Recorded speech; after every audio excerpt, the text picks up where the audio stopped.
Hello, मेरा नाम नीलुफ़र सरवरदी है और आइए आज सवाल करते हैं कि क्या यूएस और ईरान फिर से आपसी जंग की तरफ बढ़ रहे हैं। माहौल तो कुछ इसी तरह का इस वक्त पैदा किया जा रहा है। इनके बीच जून 17 को आपस में समझौते पर दस्तखत हुए थे कि जिसके मुताबिक ये जंग के माहौल की तरफ नहीं बढ़ेंगे। लेकिन अब इसी समझौते यानी confidence building measure memorandum of understanding के खिलाफ जा रहे हैं।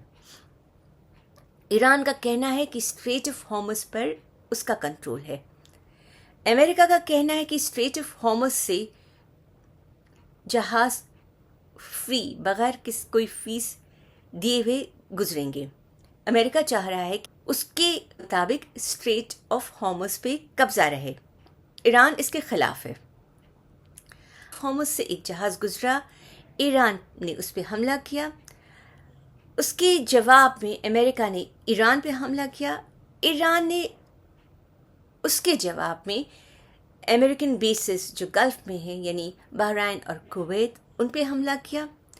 फिर एक और जहाज़ पे ईरान की तरफ से हमला किया गया। अमेरिका ने फिर ईरान को निशाना बनाया।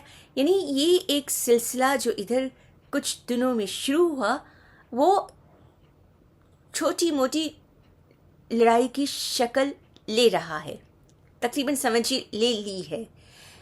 प्रेसिडेंट ट्रंप ने ये भी कहा है कि अगर ऐसे ही चलता रहा तो वो पूरी तरह से लड़ाई के माहौल में जैसे उतर कर ईरान को ख़त्म कर देंगे। ईरान रहेगा ही नहीं, बचेगा ही नहीं।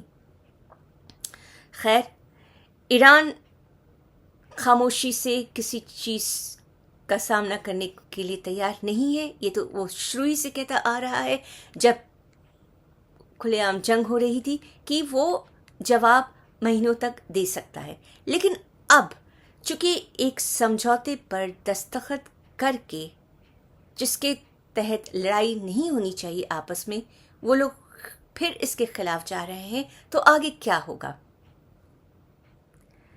इनका समझौता यानी इनकी डिप्लोमेसी इतनी कमज़ोर रहेगी, क्या कहा जाए?